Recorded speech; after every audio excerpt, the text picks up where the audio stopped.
Sbírání hub, víza, svíčková, Češi a pivo, veřejný prostor, Brexit, nejdivnější dárky, který dostal, možnost návratu Británie do EU a chlebíčky. Tak to jsou jenom některá z témat, který zazní v tomhle super rozhovoru, který mu přihlížel narvaný moravský náměstí u nás v Brně a na který odpovídal super sympatiák, britský velvyslanec Chair Matt Field. Jo, a Matt jako bývalý učitel angličtiny mluvil krásnou angličtinou, takže mu je bezvadně rozumět, takže procvičíte si skvělou angličtinu, budete mít radost, že rozumíte a ještě se dozvíte pak spoustu zajímavých a vtipných věcí. Připravení? No tak, pojďme na to!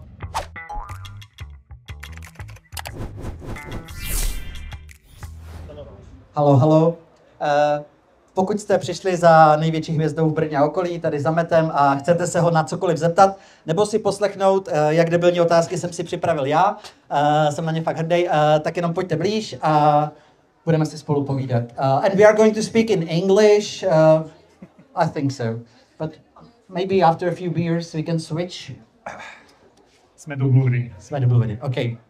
So if you want, come closer and I have 3 or 4 questions that people send via internet. So I think it's polite to start with them and they are very non-problematic. Are you nervous or not anymore? Not right now. Should I be? No. Okay. So, why did you choose Brno and how do you like it here? And try to be honest, I know it's difficult in your job, but... It's too late in the day to be diplomatic, so I've stopped being diplomatic now. So, why is the British Embassy in Brno today? Really, what we wanted to do was, of course, the embassy is based in Prague, but we're not the embassy to Prague. We're the embassy to the whole of the country. And instead of asking people to come to us, I think it's fair that we come to you. Why did we choose Brno first? Well, actually, because it's Brno. I mean, it has lots of energy.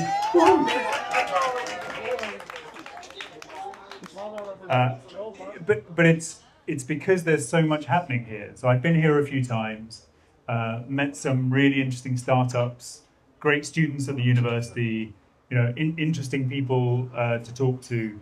And so we thought maybe we would be made to feel welcome, and we really have been. So we're very happy we chose to come here first. Thank you so much. And my next question is, what will be your next stop? And you have been already invited to Jindřichův Hradec, Ostrava, Olomouc, and Plzeň. So, yeah. So we've been invited to a few places. To be honest, I wanted to see if today worked first before we decided. And actually, I think the only problem we have now is that the bar is set very high. Yeah. So now we have to do something as successful as this somewhere else. That's going to be tough. But I would love to take this kind of embassy idea all over the country. So yeah, I'm excited to what we do next. Thank you. And the last question that people sent, was it possible for you to choose the Czech Republic, or was it just given to you? And if it was given to you, were you disappointed, or? So the first answer is it wasn't just given to me. So what we did actually in our system is you apply for the job that you want, yeah? And I mean, it's not a surprise. This job is one of the most popular jobs that you can do for a lot of reasons. It's a great country to live in. It's interesting, it's safe. We have the same sense of humor. We have the same taste in beer, all of those things. So I was interested and I wanted to come here. But then the process really was, how do I convince them to choose me? And I think the secret of that really was, yes, we have a great history, World War II, pilots, 1968, 89, this amazing history, but I'm just as interested in the future. So what's the future of this great relationship between our two countries? So it's much more about what do young people want, what can we do together, how can we use new technologies, how can we create new jobs, how can we make ourselves safer, how can we help Ukraine? Those are the things that I wanted to do whilst I'm here. And I'm lucky that there's a brilliant embassy team that does all the hard work, and then I just sit at the front and look pretty.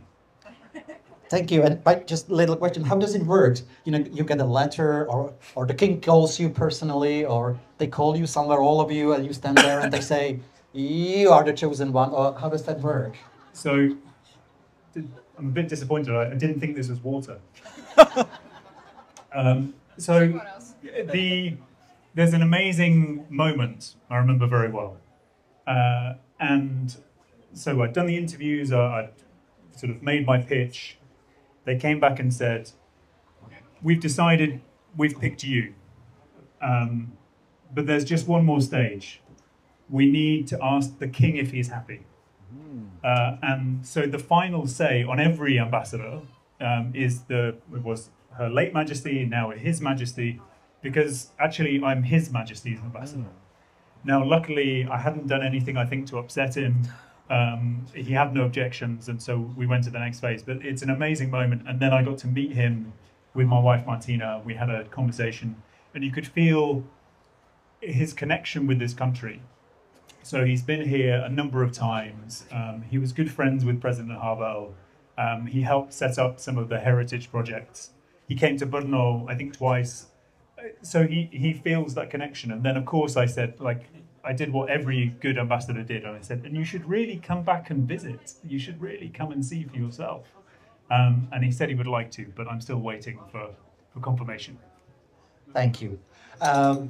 Teďka česky, pokud tady nahoru sedí někdo a říká si, do prdele, já něčemu nerozumím, tak mám pro vás dvě zprávy. První je, že tady Šimon to nahrává a hodíme to na můj YouTube kanál broňa.cz titulky, takže si to můžete ještě jednou pustit českými titulky.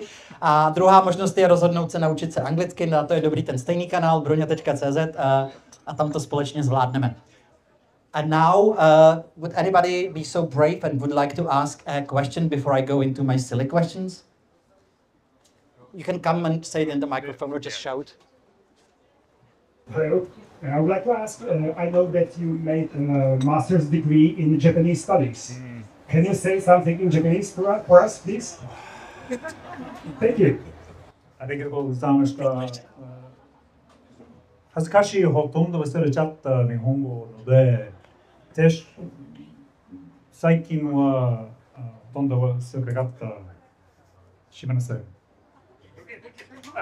And I'm just checking, there's no Japanese speakers in. Okay, that's fine. Yes, in that case, that's my answer.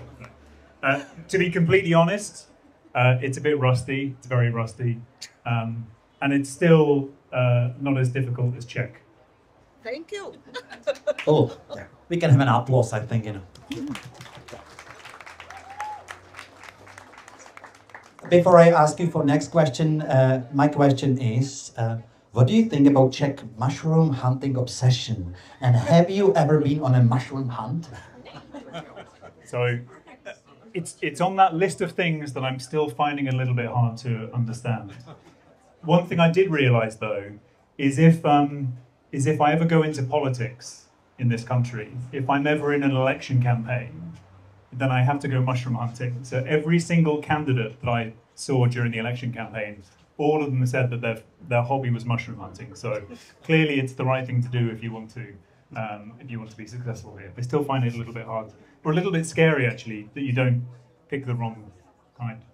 Yeah, I remember when I tried to explain it to my friend in Ireland, they asked me, don't you have supermarkets? Anybody else who is brave enough to ask? Okay, great. Hello. My question is sports related. I wanted to ask if you have any Czech sports club in sport. Okay. This is a dangerous question. Yeah. So this is maybe the most dangerous question of all. Actually, no. It's very easy actually. So when it comes to ice hockey, obviously it's the Comets. Yes, it's the only correct answer.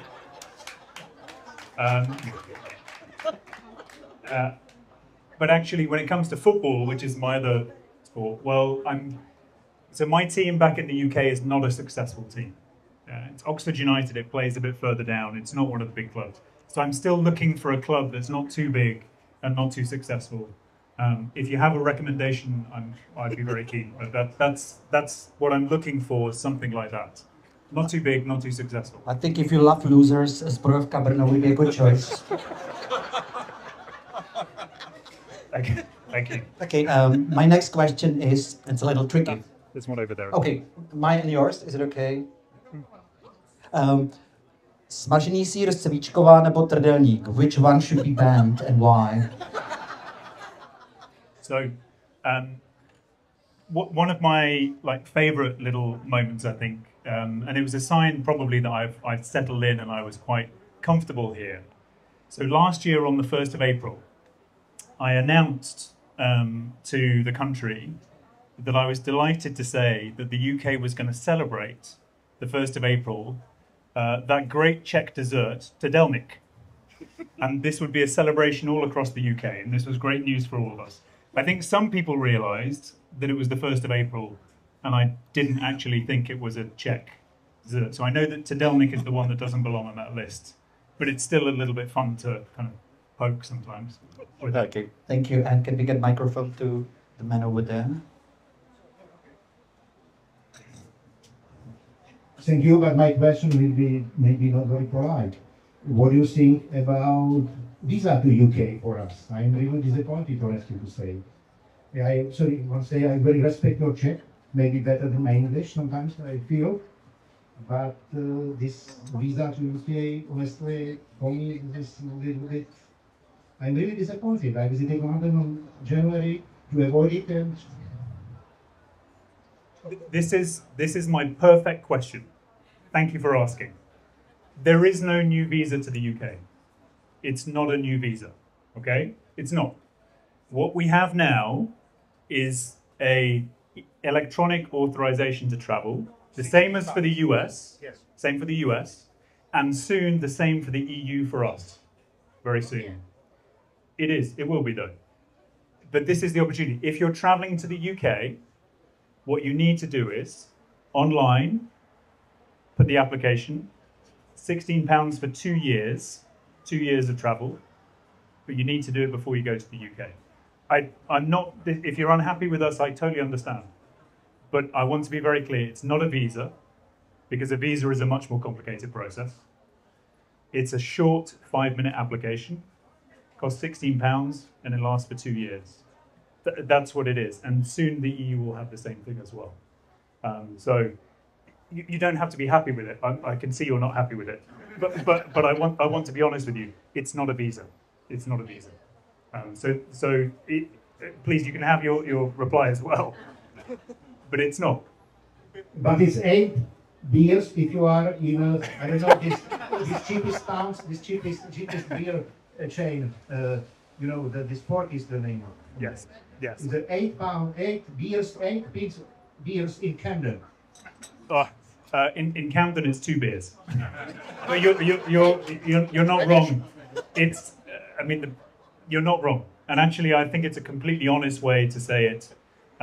It's 8 beers for entry to the UK for 2 years. I still think it's not bad. But thank you for the question, because it's very important. Thank you. My next question is actually connected with that one. Have you mastered the art of Czech complaining and moaning about everything while doing nothing about it? Or not yet? That's very unfair. That's very unfair. Yeah. I just think we're the same. I don't think we're different in that. I think we're exactly the same. And this is again why I think we understand each other very well, Czechs and Brits, is because we like a little complaint sometimes, it's true. We don't take ourselves too seriously, and actually we don't like when people do. And we have kind of that dark sense of humour that makes the most of it. So when things are going really well, we kind of look around and wonder, okay, well, what happens next? But when we're under pressure, I think that's when we're at our best. Thank you. Anybody else with a question? Yeah. Oh, I saw you first, but everybody will get a chance. Yes, please. Okay, thank you. I'd like to ask, what is the biggest difference between living here and in the UK? Oh, that's a good one. Okay, this will get me into trouble probably. But so as a Brit, I like to think we love our beer. Yes, so I think we take beer pretty seriously. But I've never seen in the UK little old ladies at kind of farmers markets at 8:30 in the morning with 2 beers going across the way. I don't think we start as early, nor do we. We're not as consistent through the day. But also, I mean, I very rarely see people drunk here. So clearly there's something about the Czech approach that works. I thought we were pretty serious about it, but it's a whole other level here. That's one of the main differences that I've noticed. I thought we were good, but we're not that good. Thank you. And maybe, I mean, if you start doing this, this would be answer to my next question, which is there anything you've learned from Czechs that you use to shock your British friends? Like drinking beer at 8:30 in the morning or... So, I mean, that's an easy one. Okay, I can't make every question about beer, but I think you will find out that the Brits have a problem when you serve them a beer with a large amount of foam, and that they tend to give it back. So that is a problem that will always shock them. But I think actually the thing that surprises most Brits here is how much at home they feel. I mean, it really feels very, very comfortable. I know there are Brits that have made Brno their home, that have never left.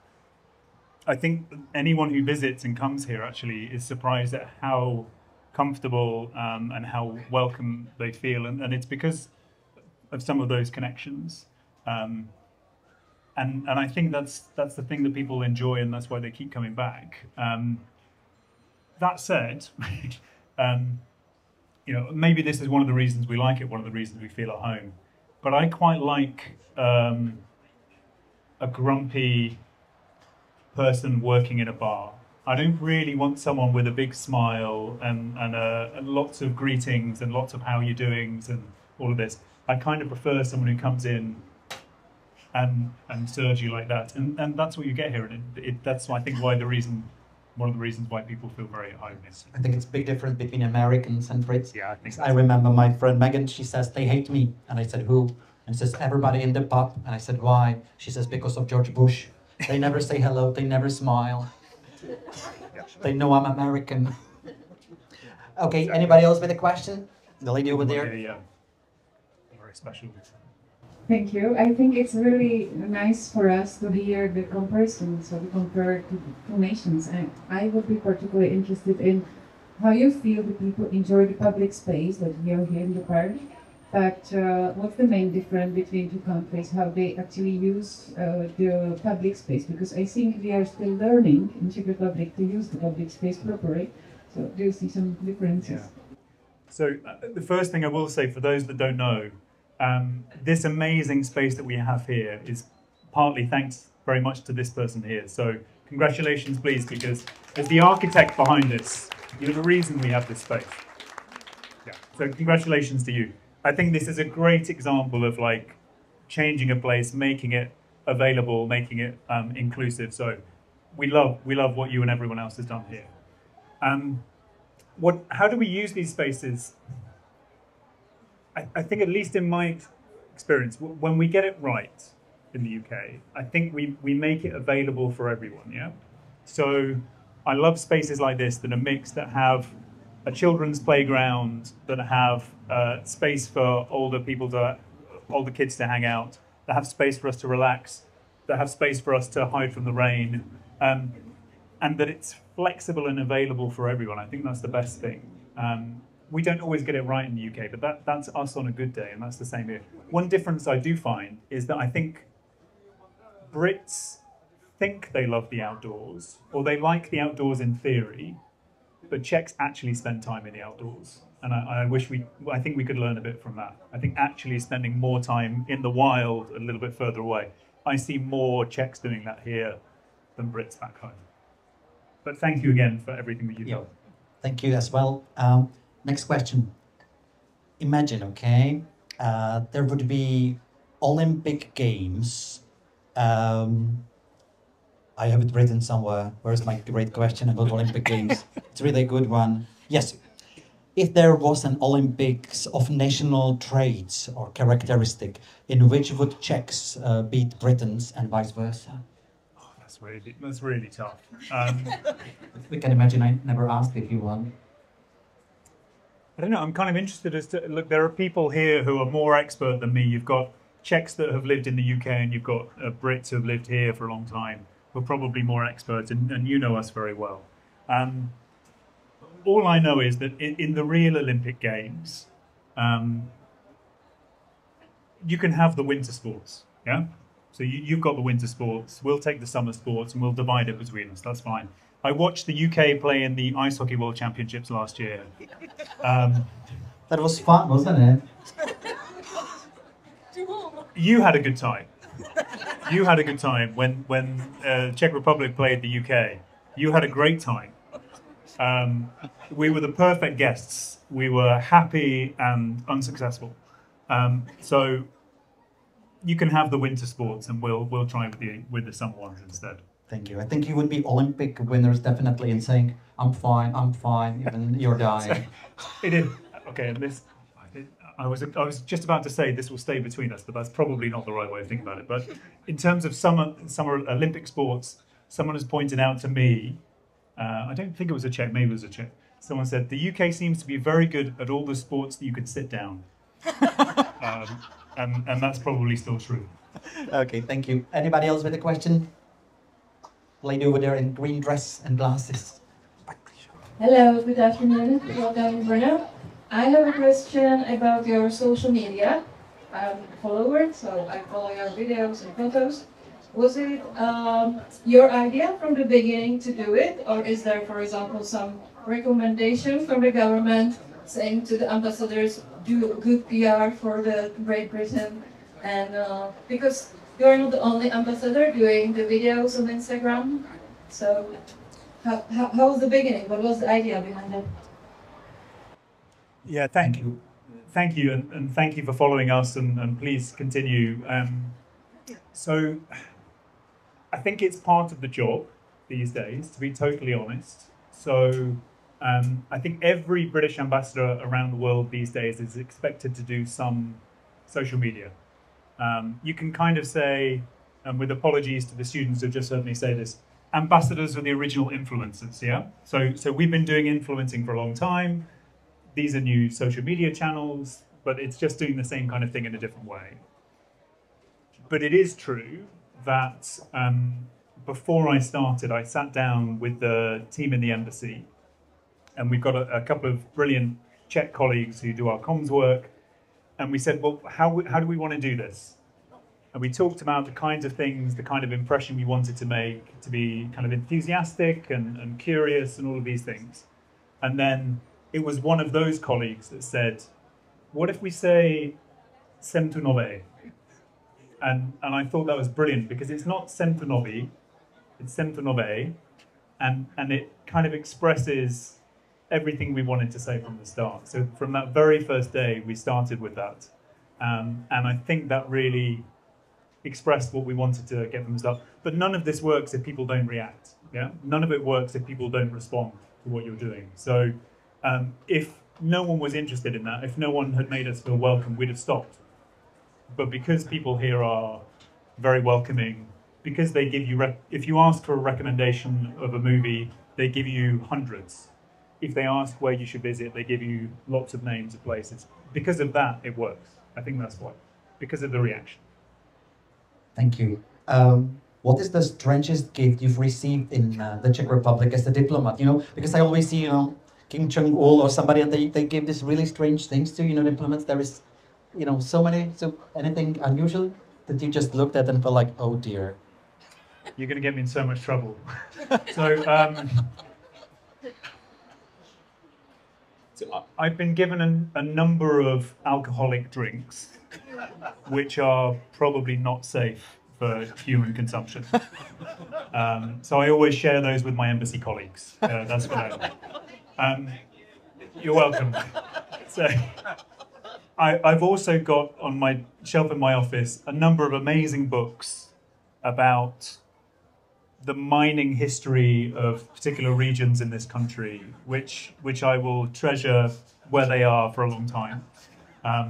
But that's probably enough. There's been more. Thank you. Anybody else with a question? Hello, thank you for being here. I would like to ask a question about your ambassadorship. Are there any particular projects that you, during your ambassadorship, have overseen between the UK and Czech government that you find especially treasuring or especially important and something like that? Thank you very much. Thank you. So, I mean, one thing I always say when kind of asked questions about this, sort of my time as ambassador is, you know, I'm one member of a big team. Yeah, so I'm incredibly lucky. We have a fantastic embassy team, and most of the hard work is still done by them. So, you know, my job most of the time is to turn up and look pretty and be sat at the front and let them do the work. But the reality is, we've had a number of, I think, thanks to their work, really important successes. I think the project that we've got with our two countries to develop nuclear power, small modular reactors, it sounds a bit kind of, okay, a bit detailed, but honestly, it's a transformational technology, and all of us is going to need more energy, and all of us is going to have more needs for the new technologies and the opportunities in front of us. So it's the kind of really strategic project that has billions of euros, pounds, Czechs worth of impact for both of us. Lots of jobs, lots of opportunities. So that's the kind of thing I'm really, really proud of. I think we can also, both the Czechs and Brits, be very proud of the work we've done together to support Ukraine. That hasn't finished. That needs to continue. The Czech Ammunition Initiative, the UK has its own support of military equipment. We've received Ukrainians, you've received far more Ukrainians, and you've integrated them and you've let them work and contribute in the best way. And we're going to need to do more of that. Yeah, for lots of the reasons that everyone knows, you know, we're going to need to do more of that. And I think because we've both understood Ukrainian security is European security, is our security, the problem doesn't stop at the borders of Ukraine. So that I think is a project and a partnership that I'm really proud of. And then maybe the third one, or one of the ones that I've really enjoyed. So I became sort of aware that I was talking about young people a lot. Yeah, so I would talk about the future of the country or what young people are interested in, but I wasn't really talking to young people very much. So I asked, trying to find if I could get a group of 10 young people to work as advisors with me. That first year, for 10 places, we had 450 applications from all across the country. Amazing, motivated, talented young people. And those groups and those young people continue now, and it's amazing. And I'm just very, very grateful for them taking their time to share their experiences and their advice. So they advise me about what we should be doing as an embassy, and that's the best project of all, I think. But thank you. Thank you. I wish I had questions like you, but my question is, if Czechia or Czechs and Britons were siblings, who would be older and more responsible one?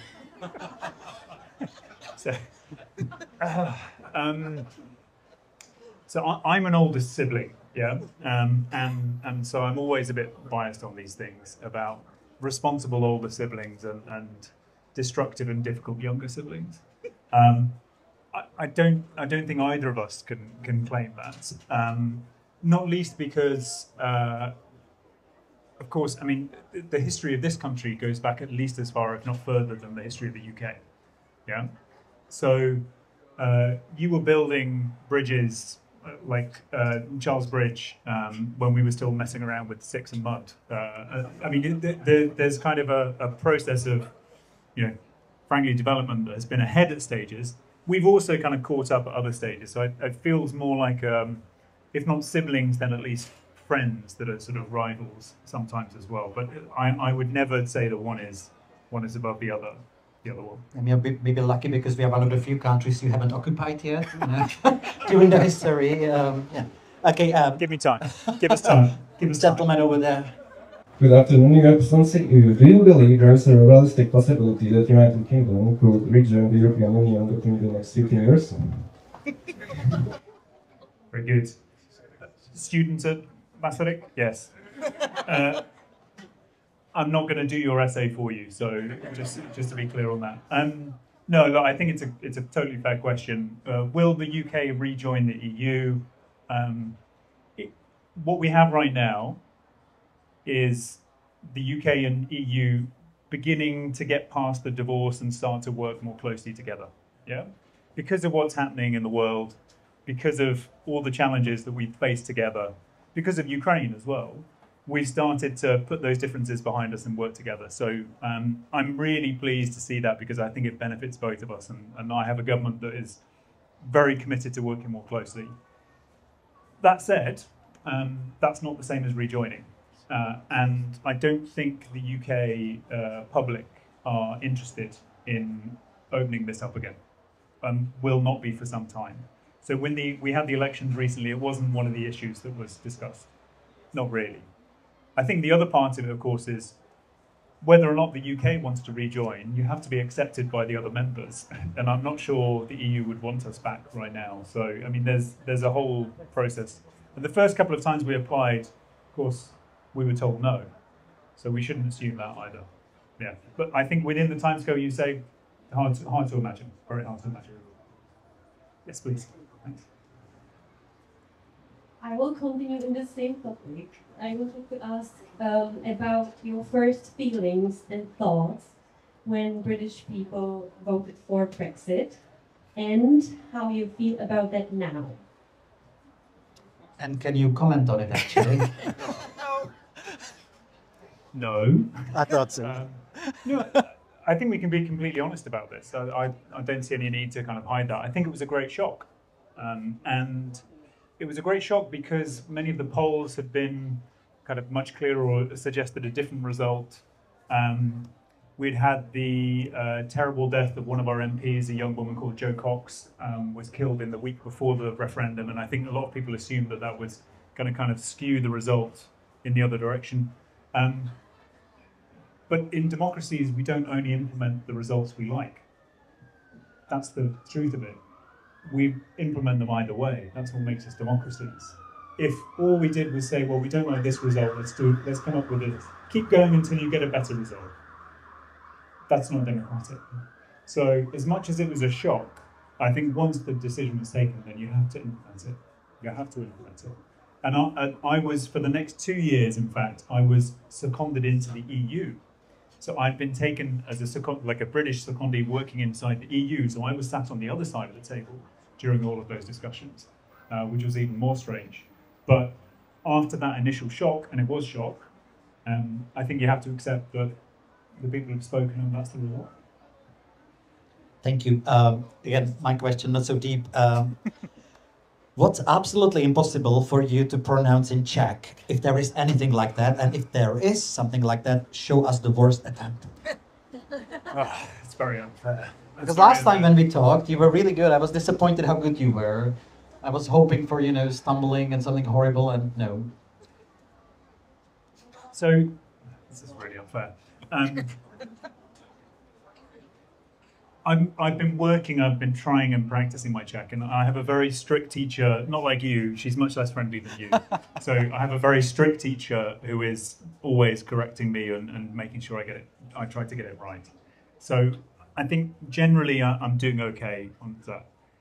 But this is actually an opportunity, because I have a team in the embassy, and I'm pretty sure that they are trying to include the most difficult words that they can find in my speeches, and they're the ones actually testing me and trying to find out what exactly, yes, I'm talking about you, what exactly,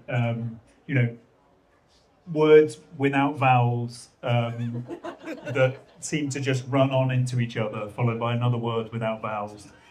This is what I keep finding in front of me as I try. So anything that looks as though it's a typo seems to find its way into my speeches. So I want to thank my embassy team for that.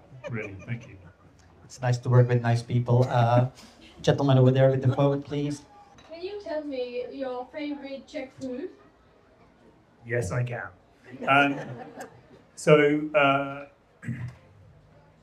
it's one of the best things of my job, is that I have an excuse to try everything. Yeah. So I have an excuse to attempt the biggest Chlebíčky. I mean, I don't know at what point it stops being Chlebíček and starts becoming something else, because I've seen Chlebíčky the size of plates, and I don't know how that's still Chlebíček. But anyway, so I have those. Always enjoy that. I still think, you know, there's nothing that makes me happier than tartarak and a beer. And if that combination is all I get to eat and drink for the rest of my time here, I'll be very happy. Very, very happy. Thank you. I'm just thinking, because I always look there, I ask people there, but I've never looked over there. Is somebody over there? Yeah, the gentleman, come here. So it's fair, sorry. Hello. What has been recently the most difficult task you've done here as ambassador? Or what do you think is much more difficult still ahead of you? And the second part question, if you had a magic wand, what do you wish in your task to fulfill? So, Thank you. It's good, the Harry Potter option. I'm always pleased with that. And I'm always pleased when someone offers me a magic wand. I think the most difficult thing is probably in front of me. And I genuinely think this, and I've talked about it, we've talked about it in our family. I think the hardest thing is going to be leaving, okay? Because one, yes, we've been made to feel welcome, this feels like home. But, you know, in terms of the job that I do, you don't own this job. You are a kind of custodian, yeah? So there have been a dozen British ambassadors before me, there'll be a dozen British ambassadors after me. And so for this small period, I have this amazing privilege of doing the job. And I think leaving it and accepting that someone else gets to do it their way is the most difficult thing. And part of the reason I think that is because I've talked to my predecessor, and that's exactly what he said. You know, he left 2 years ago, he did a brilliant job. He still can't come back. He said it's too soon, it's too painful. I can't do it because we still feel so connected, and we still feel that, you know, it should be us doing it, should still be us. So I think that most difficult bit is ahead. The magic wand option, I think it's, and it's not even necessarily a magic wand, but I think it's the wish, is I just want to leave things better than when I found them, yeah? And I think what I love about the embassy team and what we're doing and things like today is that, you know, this is us trying to make things better than we found them. So, you know, today we visited startup companies that have got money from the UK to do amazing, brilliant science and other projects. We talked to, you know, elementary school and high school students about learning English and supporting work from Bologna and others here. We got to talk about, again, the help for Ukraine and making our countries safer against these big challenges. And that's amazing to be able to do that. But I think that's what we're trying to do is each of us in our different ways, in our teams in the embassies, is we're trying to leave things better than we found them. And that's a good goal to have, I think. Thank you. Beautiful, thank you. Talking about English, so if anybody here would like to have even better English, but I think you're amazing because you laugh in all the right places. So good job. What would you recommend people, you know, want to even improve their level of English? Well, I can think of one person that they should be following, and I'm sure everybody here follows you already. So, what's the next one? They don't follow me for the English, that's for sure. No, look, I think the word that you do, Bologna, and others as well, to kind of make English accessible is brilliant and super important. I think it's also because, to be completely honest, it's kind of sometimes, and I've taught English before, so I've been an English teacher as a foreign language for 3 years, 3 working years. And sometimes it's hard for a native speaker to explain because there are so many weird things in English. And the only real explanation you have is because it sounds right. I mean, that's as good as you can get. And I think actually sometimes it's better not to have a native speaker because you will have seen the challenge of learning something. You'll have been through that and come out the other side. and then you can show that it's possible, and it's actually much better. So, I mean, kudos to you for trying to teach this crazy language of ours.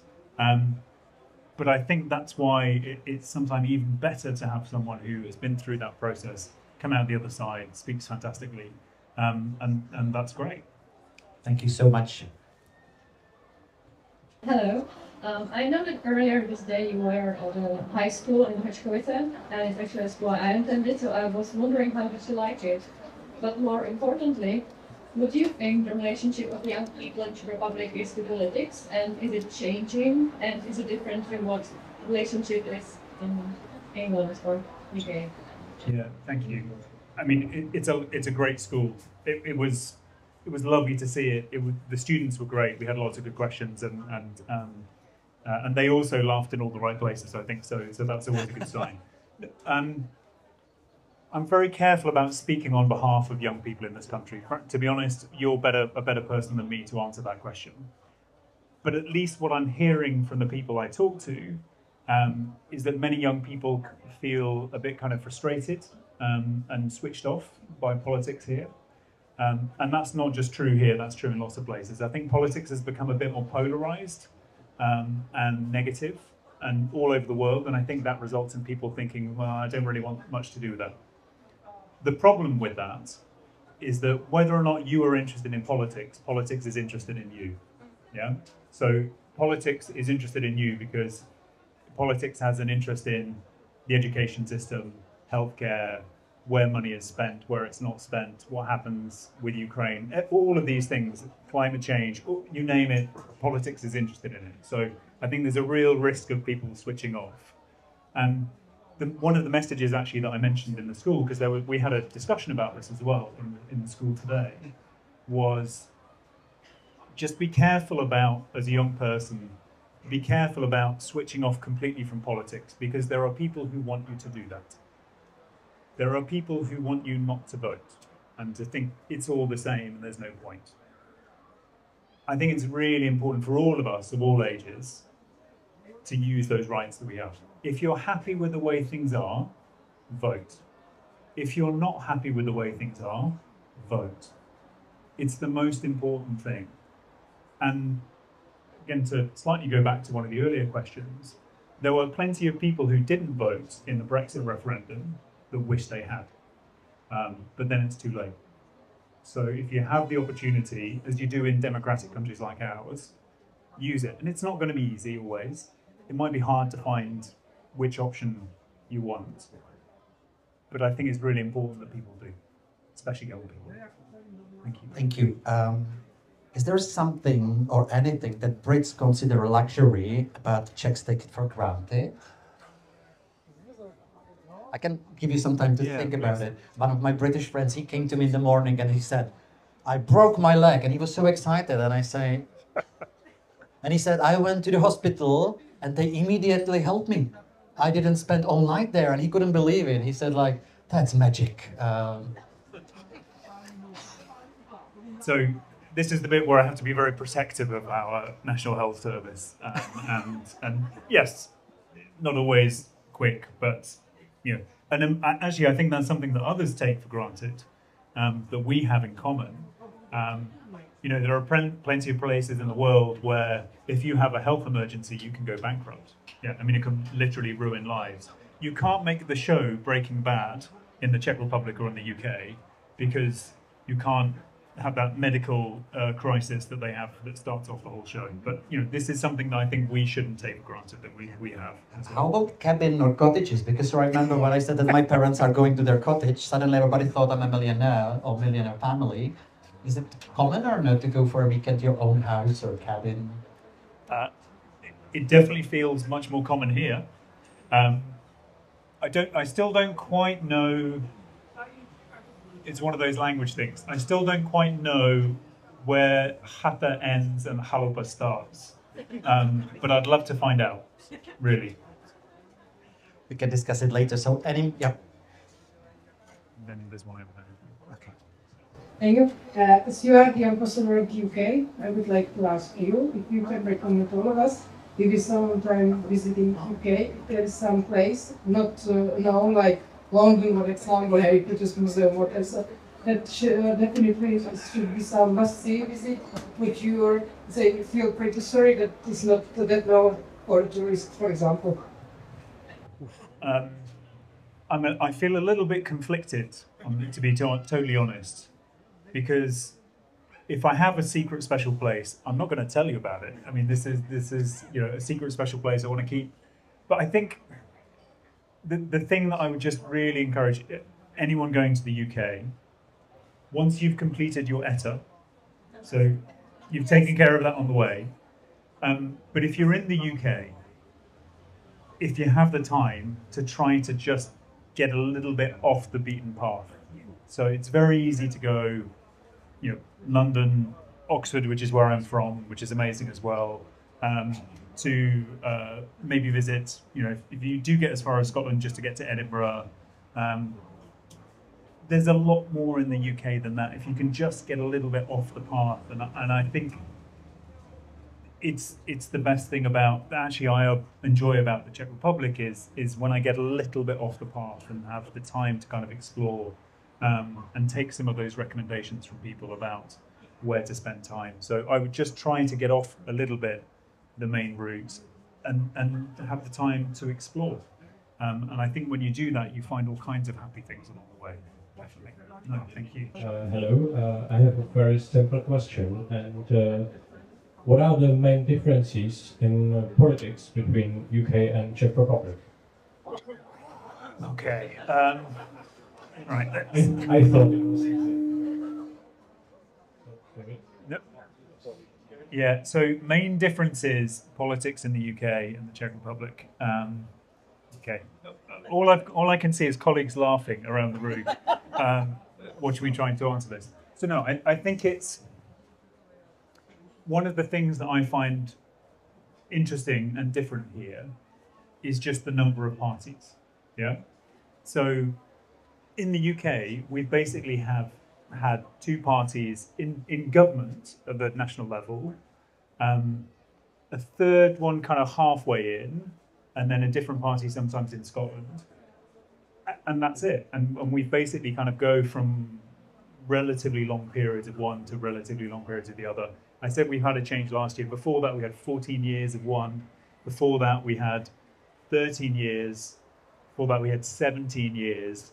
I mean, so we don't change very quickly. We have this kind of quite stable long-term thing. It's a bit different here. The number of parties, the coalitions, and at least, and I think this is, I'm going to have to check. I'm looking for a colleague to help me out, if I can phone a friend. I think the last time that a sitting prime minister won an election in this country was maybe 96, I think. So you seem to have an appetite in this country for change, which is quite different from ours.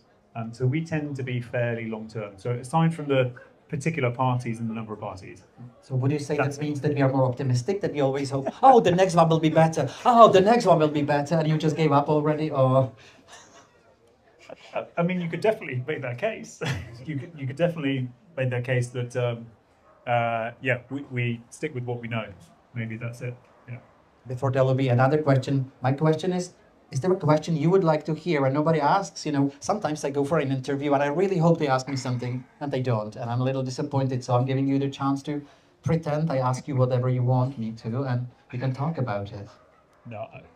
No, I think that ChatGPT. Sorry, I think that you have come up with some great questions here, and I don't have any comments on that. So no, I'm interested again to hear other people's questions. So thank you. Okay, so let's keep going. Next one. Thank you.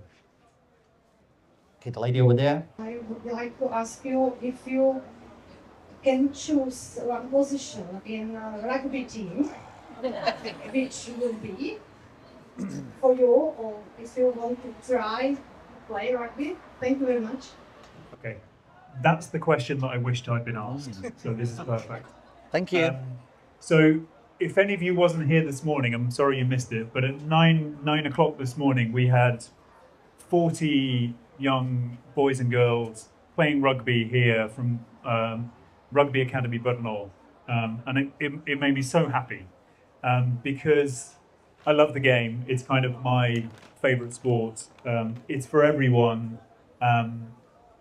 Yes, it's violent, but you know, all the violence is on the pitch, so the fans are always well behaved. So you know, it's a great sport, and I really think it's for everyone. So it was great to see boys and girls playing together and all of that. There's the position that I used to play, and there's the position I wish I played, and I wish I was one of those quick, graceful, you know, light-footed, agile, skillful players, but that wasn't me. I didn't go round things. I tended to go through them, and that's the kind of player I was, and it was very limited. But that's at least, in terms of rugby, was where I was happiest. Certainly that. But I wish I wasn't. I wish I was one of the other guys. Okay, anybody else? Thank you very much. Good afternoon. I'm glad Miss asked about rugby. I'm also a rugby player. And I wanted to ask two questions. First one is, what's your favorite rugby in Czech Republic? And second one is, who's your favorite rugby union player in the world? Okay, this is a specialist one, so I'll be quick for you. I don't yet have a favourite rugby team here, but I mean, I have a shirt from Rugby Academy Budnol, so I guess that's my team now. So if the under 10s will take me, I'll play with them. Yeah, that's the one. And then just for you, so my favourite rugby union player is Malo Itoje, and he is the England captain of Nigerian descent, and is just, for me, best player in the world right now. And thank you for being a great representation of the United Kingdom. My question is not that difficult because you've had so many great experiences in the Czech Republic, and I was wondering what is the most rewarding part of your job? Thank you.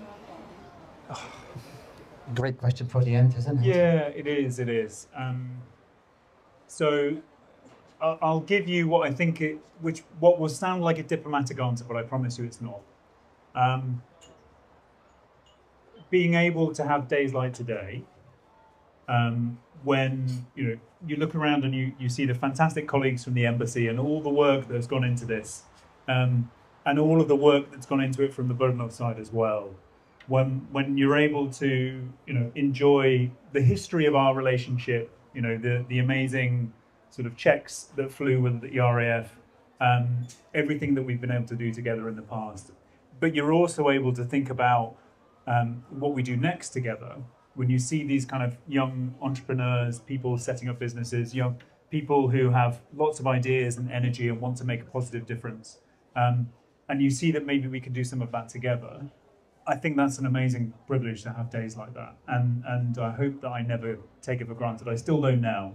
And it's an amazing privilege. So I will say, thank you for the question, but I think it's also days like today that make this job so great. So thank you. And we would like to thank you for amazing answers and discussion, and for coming to Brno. Come again, please. Thank you. And I will just say, look, a huge thank you, not just to you, Bologna, for everything that you do every day with English as well, but for all of you coming out and showing. Today was a bit of an experiment for us. So it's the first time we've done something like this. We didn't know if anyone would be interested. So to see so many people here through the day has been amazing. So big thank you for that. And we'll see you again. And please keep in touch. We are just so pleased that this is not the end. It's the beginning of what we hope is a new sort of closer partnership with Budnol. And we really appreciate your time. Thank you all. Thank you.